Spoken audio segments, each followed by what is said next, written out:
Hey everybody, so if you are not aware, my name is Tara and I post videos on how to make homemade skincare products. I recently started a new series and it's basically a series for beginners where we're going to go back to the beginning and talk about all the basics on formulating skincare products. So before we get too much into it, I want to mention that I do have Invisalign, so my speech is going to be a little off. I'm gonna have a bit of a lisp, and if that's annoying to you, I'm really sorry. So anyways, I do want to mention that I have a few videos already in this series where I've talked about equipment needed to make skincare products, sanitization, and I also talked all about preservatives. And this video is gonna stem off my last video where I talk about preservatives, and we're gonna be talking about what's not a preservative. So if you don't know anything about preservatives, I recommend going and watching my video I did 2 weeks ago, I believe. I'll link it down below. It's all about preservatives, how to preserve homemade cosmetics, and preservatives that I recommend and preservatives that I know of. Like I said, today we're going to be talking about what's not a preservative. This is a really important topic. It's kind of something that grinds my gears a bit because a lot of people will come onto my channel and comment about how dangerous or how unnecessary my preservative is because you can use this preservative that's natural or this preservative that's natural, and it's no sense in using what I use. So let's give this a little bit more context so you guys can understand where I'm coming from and so you guys can figure out what's not a preservative. So first off, the biggest thing that people argue that is a preservative are antioxidants. So there's a huge reason why this confusion comes up, and I will let this one slide because I do understand why a lot of people think an antioxidant would be a preservative, but allow me to explain why it's not. So first we must address that antioxidants help reduce the rate of oxidation in oils that oxidize quickly. So if you don't know what oxidation is a chemical process that occurs when oils or other natural ingredients, but typically oils is what we're going to be talking about, are exposed to oxygen. Antioxidants actually will help extend the oil's shelf life by reducing the rate of oxidation. But you need to keep in mind that it's only the oil that the antioxidant is helping. So unless your product is all strictly oils, an antioxidant won't help. So if you do have a product that is just all oils, like a body oil or like facial oil that's all strictly oils, if you have an extract that's oil soluble in that product, you're going to need to use a broad spectrum preservative. So if it's literally just oils, you can use an antioxidant to preserve that product. So an antioxidant should not be your go-to preservative for all your cosmetics, just cosmetics that are strictly oil-based. So that is where the confusion comes from. So I completely understand why you might think an antioxidant is a preservative. So let's talk about what ingredients are antioxidants.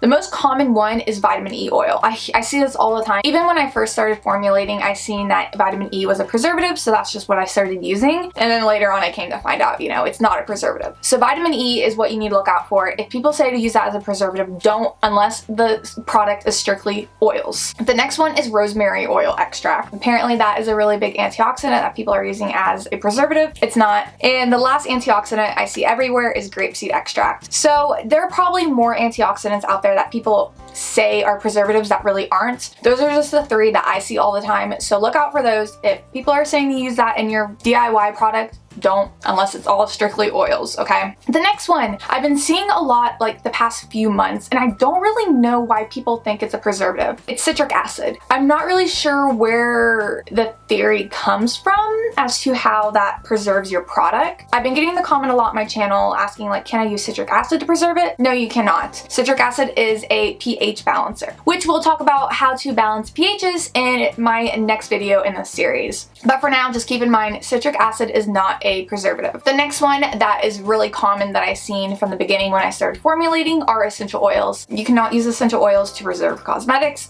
It doesn't work. The next one I have been seeing lately as well, people have actually been commenting on my channel as well, vinegar. Okay, so I understand where the confusion comes from with this one. People use vinegar to preserve food. I'm not really sure what the science is behind it, but especially with canning, I know people use vinegar to can things, I guess, and stuff like that. I just did a little bit of Googling on it and that's what I found. But it won't work with cosmetics. Honestly, even if it did work with cosmetics, why would you want your product to smell like vinegar? I don't know about you, but I'm not a fan of the smell of vinegar, so I wouldn't want to be putting something on my face every single day, morning and night, that smells like vinegar. Also, my skin doesn't really like vinegar. I might use it every once in a while, but overall I have really sensitive skin, so my skin doesn't react well to vinegar. So how could you make all your cosmetics that work for like a variety of skin types preserved with vinegar when not every every single skin type reacts well to vinegar. Vinegar is not going to work as a preservative. It's not broad spectrum. Just trust me, it's not going to work. I don't recommend it. The last few, I'm just putting these all in the same category because I don't understand why any of these would be preservatives, but I've seen salt, lemon, sugar, and neem oil supposedly used as preservatives. I don't understand where that science comes from, but trust me, none of those are preservatives. You want to make sure you are using a broad spectrum preservative. If you want to know more about preservatives and what preservatives work and how to determine which preservative to use in each cosmetic, check out my last video that I did 2 weeks ago on how to preserve cosmetics. You will learn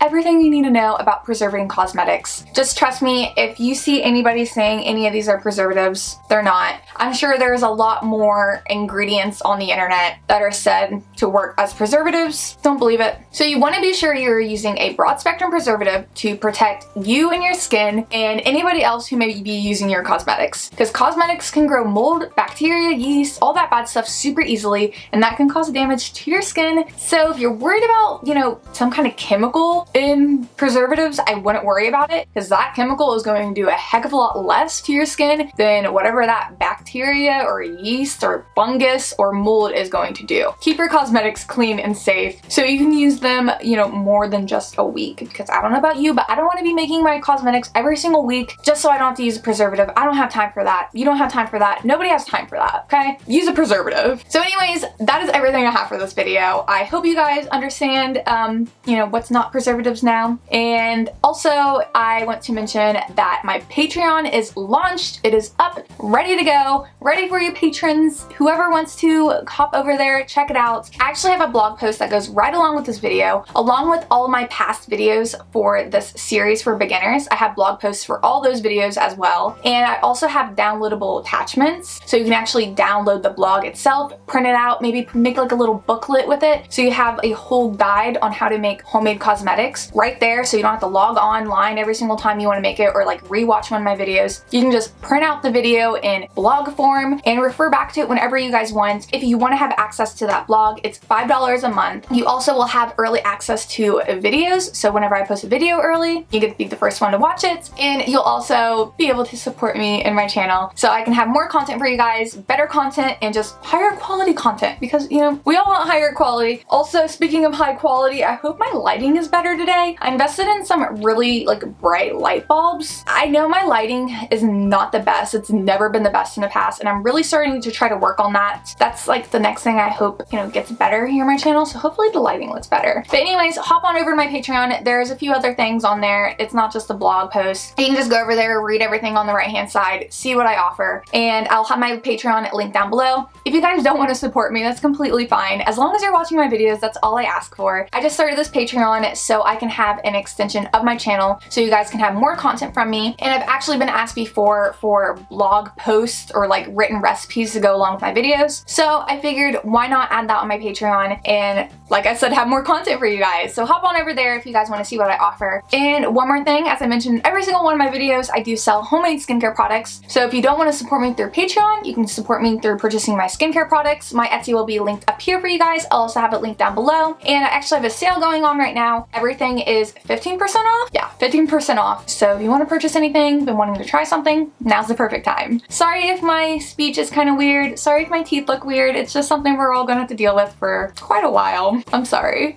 So I hope you guys have a great week. I hope to see you guys next time. And yeah, bye! I'm stuck in the motions. I've been consumed by the wrath of time, like I'm frozen. I'm shattered in this life. It's still the path that I've chosen. Because I've had a vision, now I'm on a mission to find myself.